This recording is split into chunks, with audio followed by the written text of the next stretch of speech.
Igrejas, fortes, casarões, vilas inteiras. Você vai ver agora como e por que boa parte da história do Brasil, a nossa história, está desaparecendo. Construções que guardam a memória nacional e que foram tombadas pelo patrimônio histórico estão em ruínas por conta do descaso, da burocracia, da falta de dinheiro. Por estas salas, por estes corredores e por estes jardins passou um pedaço da história do Brasil. Lembranças que, aos poucos, o tempo vai levando embora. À espera do dinheiro público que nunca chega, construções centenárias em todo o país estão caindo aos pedaços. O Fantástico entrou em várias delas. Está abandonado, está entregue, os urubus. É ultrajante, não tem nem mais o que dizer. É a nossa história se transformando em ruína.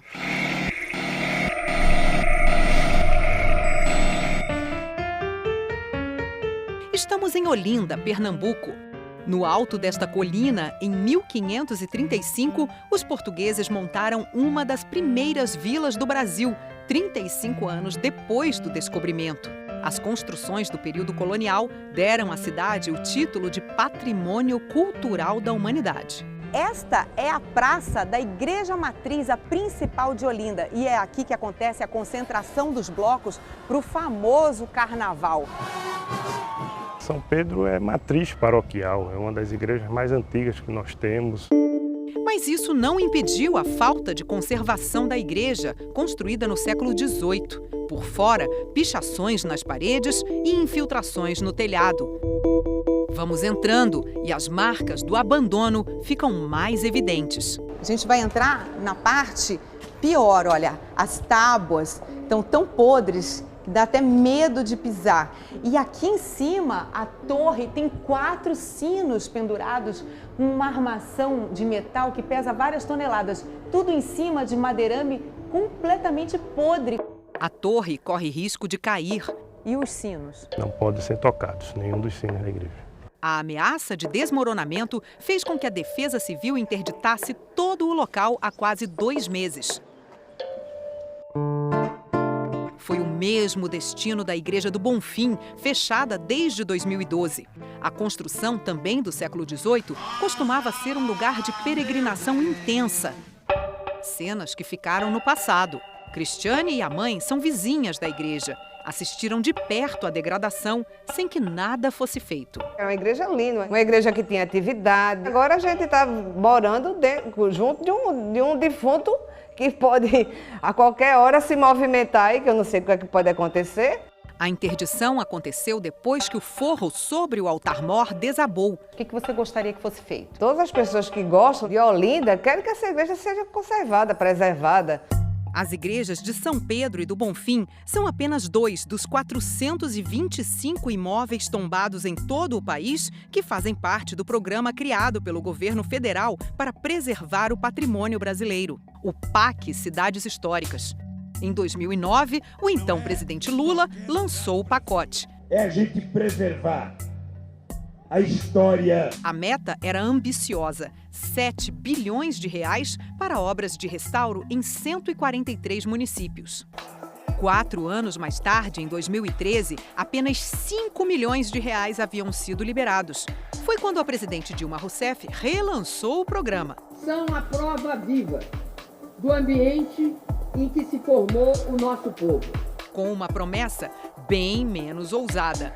1,9 bilhão de reais para bens históricos de 44 cidades. Mais uma vez, é difícil ver o dinheiro sair do papel. A segunda versão do PAC prevê 9,8 milhões de reais para o restauro das 2 igrejas de Olinda, recursos que ainda não chegaram. A Arquidiocese investiu nesses projetos cerca de 285 mil e enviamos o projeto para aprovação. E nunca ele consegue ser totalmente aprovado. O Ministério Público já cobrou o governo federal para começar as obras. São imóveis que não podem esperar por muito tempo. A mesma ameaça ronda o patrimônio de Vassouras, no interior do Rio de Janeiro. A demora no envio dos recursos vai apagando as memórias dos tempos de riqueza com o cultivo do café. Um dos homens mais ricos deste período foi o Barão de Vassouras. Em 1857, ele construiu este palacete bem na praça central da cidade. Hoje, um século e meio depois, só as paredes da fachada continuam de pé. Quase nada lembra o luxo do antigo casarão. A relíquia do Brasil imperial virou um esqueleto abandonado. Depois que o teto desabou no ano passado, parte da construção foi ao chão. As paredes internas praticamente sumiram e o mato cresce livremente entre os vestígios. Para a nossa cidade já é uma vergonha, para os turistas também é uma grande vergonha. Está abandonado, está entregue os urubus. O projeto para transformar o local num museu está pronto, mas até agora nada dos 5,6 milhões de reais prometidos pelo governo. Outros 7 restauros em Vassouras também aguardam verbas. Há imóveis que merecem uma atenção especial, sob pena de haver uma perda irreparável ao patrimônio histórico. Para sair do papel, os projetos de recuperação do patrimônio enfrentam outras dificuldades além da falta de dinheiro. Salvador, Bahia. Num dos lugares mais bonitos da cidade, que foi a primeira capital do Brasil, em frente à Baía de Todos os Santos, vive a Dona Rosa. Há 50 anos que eu moro aqui, cuido de tudo. A moradia da senhora de 101 anos é a única construção original do Forte de São Paulo da Gamboa, de 1720. E aqui já teve um canhão também. Foi esta artilharia que saudou a chegada da família real portuguesa ao país em 1808.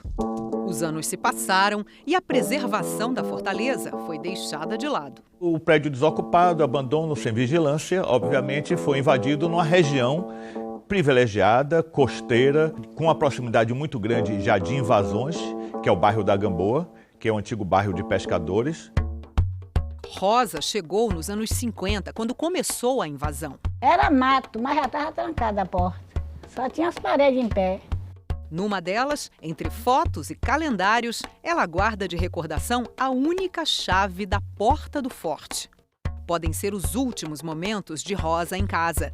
Ela e outras 16 famílias já foram notificadas para deixar o forte. O projeto de restauro, orçado em 3,8 milhões de reais, exige a saída dos moradores para que seja erguida uma escola de escoteiros. Nós somos contra a expulsão das famílias.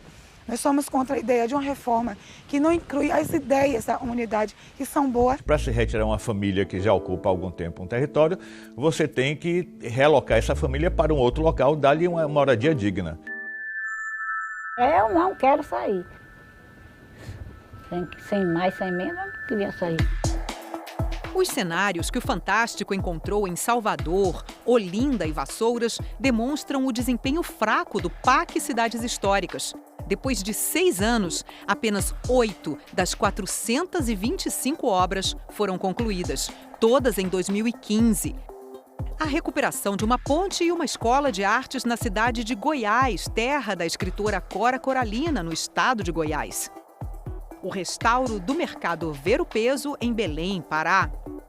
A revitalização de 2 sobrados históricos e uma praça em São Luís, Maranhão. E de uma escola e uma biblioteca em Penedo, cidade às margens do Rio São Francisco, em Alagoas. Ao todo, esses restauros custaram 16,4 milhões de reais. Ou seja, até agora, menos de 1% dos recursos prometidos pelo PAC, de 1,9 bilhão de reais, foi usado em obras finalizadas e inauguradas. O que é que falta para o PAC efetivamente funcionar e ajudar na preservação do nosso patrimônio? Primeiro, falta dinheiro, faltam recursos, efetivamente. A segunda coisa que é fundamental é a base técnica, né? Aquela que vem das escolas de arquitetura, onde a formação ainda não é completa.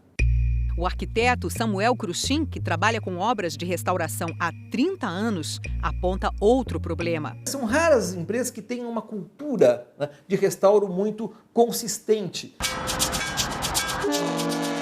Na vila de Paranapiacaba, que pertence ao município de Santo André, na Grande São Paulo, o dinheiro do PAC já chegou, mas não está sendo aplicado como deveria. Mais de 31 milhões de reais foram destinados para o restauro das 242 casas da Vila Ferroviária montada pelos ingleses em 1874. Paranapiacaba foi a base da construção da estrada de ferro Santos-Jundiaí, que impulsionou o desenvolvimento do Brasil. O que está acontecendo aqui é a restauração das casas antigas da vila.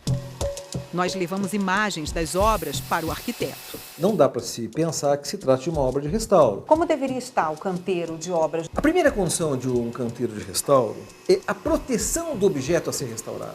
Isso efetivamente não está presente aí. Uma situação onde você observa entulhos. O Fantástico presenciou em 5 dias diferentes, nos últimos 2 meses, funcionários sem formação em restauro trabalharem sem equipamentos de segurança e sem a supervisão de especialistas. O tratamento é de uma obra convencional e sem os critérios de segurança de uma obra convencional. A PCS Services, contratada pela Prefeitura para realizar as obras, diz em nota que nem todo funcionário precisa ser especialista em restauro. A empresa afirma também que já venceu outras licitações de recuperação de imóveis na vila. Mas, segundo informações da própria empresa, a PCS executou apenas 2 contratos. Um de reparos elétricos e hidráulicos e outro de pintura. Nenhum dos serviços foi registrado em órgãos de preservação, ou seja, não podem ser considerados como restauração. A Prefeitura de Santo André, administrada pelo PT, afirma que a empresa foi escolhida por critérios técnicos. Qualquer coisa que for detectada de problema é chamada a empresa tem que refazer. Outras cidades na lista do PAC terão que esperar pelas verbas. Segundo o IPHAN, órgão responsável pelo PAC Cidades Históricas, a culpa pela lentidão do programa é principalmente dos projetos de restauro mal elaborados por prefeituras e entidades interessadas. Temos tido grandes dificuldades nesse programa, especialmente no que diz respeito a projetos. Isso decorre das especificidades das obras de restauração. O IPHAN não poderia, de alguma maneira, intervir numa feitura de projeto dessa, no sentido de até corrigi-lo? Nós temos equipes nessas cidades com um volume que não é suficiente para toda a demanda que temos, que não é apenas a do PAC, mas um conjunto de demandas. Não existe uma data exata para a conclusão dos restauros restantes. Tem 30% que já tomaram o rumo da execução. A nossa expectativa é que o próximo ano, 2016 e 2017, sejam anos de curva ascendente. No final, não é só a memória do passado que está se perdendo, é também uma possibilidade de futuro. O Brasil é um dos países mais ricos em termos de patrimônio, de volume de obras. Não se trata só da preservação da beleza, mas o que vem com ela, a formação, a especialização do próprio trabalhador, a geração de riqueza turística, urbana.